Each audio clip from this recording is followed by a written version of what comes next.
بسم الله الرحمن الرحیم سوره همزه شروع شد. این سورت به نام همزه یاد میکنه. در اینجا کلمه همزه ذکر شده.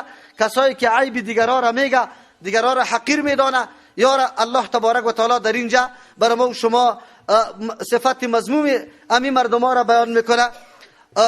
شرحش میکنیم. این سورت 32ام سورت است در نزول خود که قبل سوره مرسلات و بعد سوره قیامه نازل شده.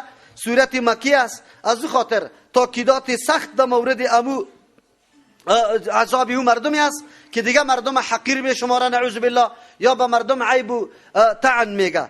و ارتباطی صورت در ما قبل الله صفتای مردم نجات یافته را ذکر کرد که 4 صفت بود. در اینجا امو مردمی که خسارمند است، عمر خود ضایع کرده و هیچ چیز به دست آوردن نمیتونه به جز از آتشی که یارا میده میکنه، اونمو است بیان از واره میکنه. یاد ما قبل الله زجر داد که سرمایه عمرتان از بین نبره. در اینجا الله تبارک و تعالی برای ما بیان میکنه که از چی چیز خود خالی کنیم. از اوصاف تخلیه را برای ما میگه که ما کدام صفات را نداشته باشیم. بسم الله الرحمن الرحیم. این حالات سابقه مسلمان است. در اول پیغمبر علیه الصلاة و سلام مردمی که در گرد و بر پیغمبر بود بسیار مردم فقیر بود. از همون خاطر کسایی که مال و دولت داشت و بسیار خود بالا می تراشید و این مردم بسیار طعن و لعن می گفت.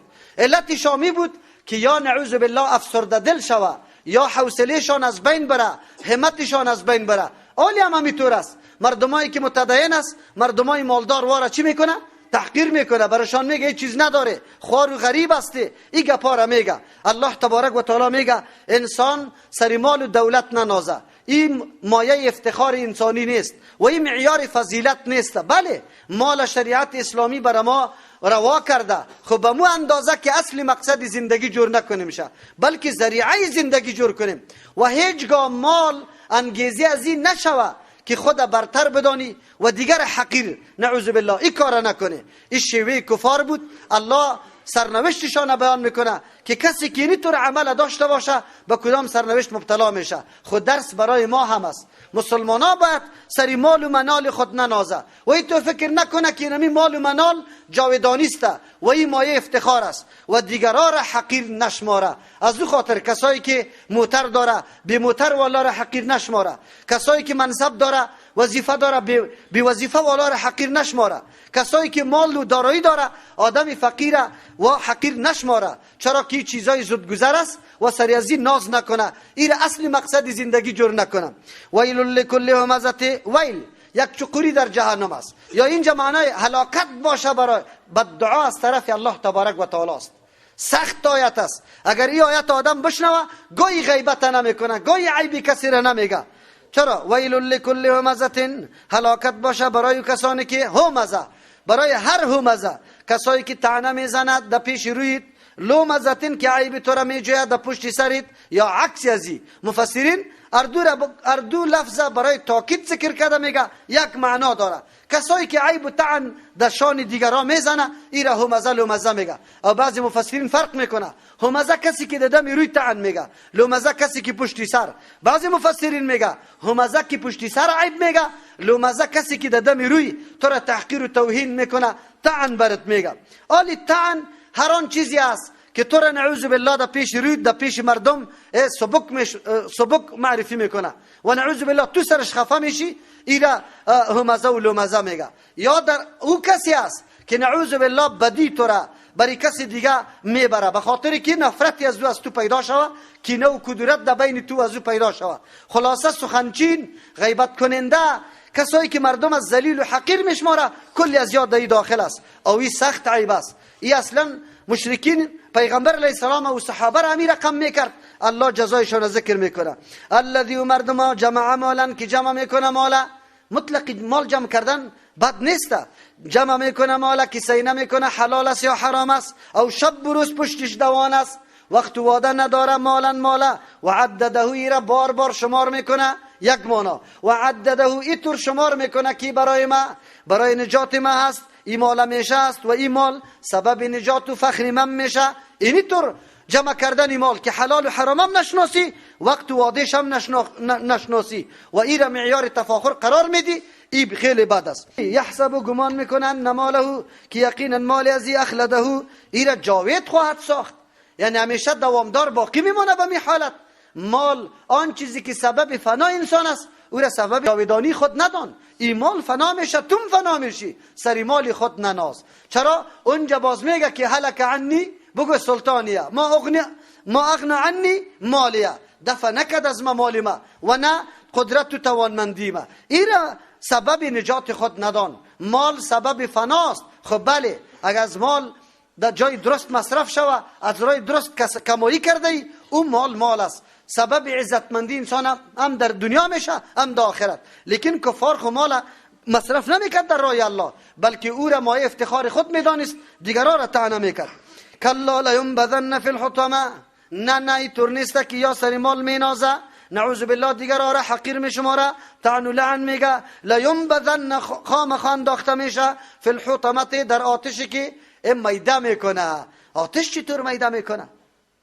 آتش چطور میده میکنه؟ آلی در این دنیای امروزی ما این مسئله بسیار واضح است. یک بم جور میشه، زمانی که انفجار میکنه او یک دم آتش است، اما اعضای انسان پرچه میکنه.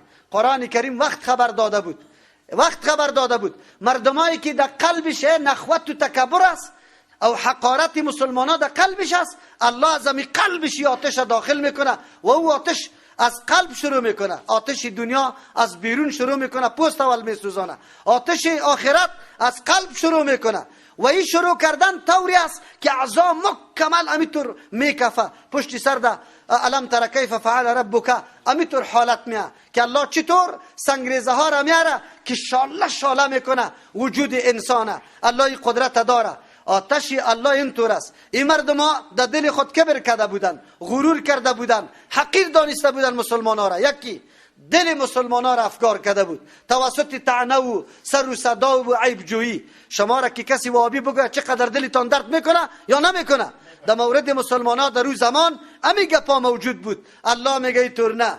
لینبذن خامخا انداخته میشه فی الحطمه، در آتشی که میده کننده است. و ما ادراک ما الحطمه، چی چیز تو را دانانده پیغمبر علیه السلام که چیست او حطمه، چیزی میده کننده؟ یعنی در تصور انسانی در دنیا کی آمده میتونه؟ خودت بدان که بسیار عظیم آتش است. نار الله، آتش الله است، آتش مخلوق نیست. مخلوق آتش انتهایشه که آیین و سنگ در آتش بمانی در کوره و او داغ شوه، لیکن آتش الله تبارک و تعالی دیگر رقم آتش است. تو بعد از اینکه ازم جمع میکنی یک آیین میمانی داغ میشه، ولی آتش الله اول از آیین در میگیره، اول از انسان در میگیره. او طور آتش است. الموقدتی که افروخته شده، التي و آتشی که تطلع غلبه میکنه اول علی الافئده، بالای دل غلبه میکنه، اول از دل شروع میکنه سوختاندن دل. چرا؟ یادم دمی دل کینه و کدورت و نخوت و تکبر داشت. اینها می آتش علیهم، بالایشان موصدتون، از هر سو سربسته شده، راه نداری که بیرون برایی. این آدم هم در دنیا مال خود سربسته صندوقچه کرده بود، در راه های خیر، در راه هایی که ضرورت پیدا میشد مصرف نکرده بود. الله آتش هم همینطور سربسته سرش چی میکنه؟ فی عمد، در ستونهایی که ممددتن درو دراز است. دو معنا داره، یا همی آتشی که سری از یاد در میگیره، از دلشان شروع میکنه، امی رقم نیغ بالا میشه مثل ستون واره. دو معنایش، یا است که در دروازه های امی اتاقای جهنم ستونا مانده شده که کسی دروازه را باز نکنه. ما و شما برش تنبه میگیم. در زمان سابق قلف نبود، از قلف که در تنبه خیلی قویسته که از پشت سر دروازه بدی باز دروازه شور نخوره.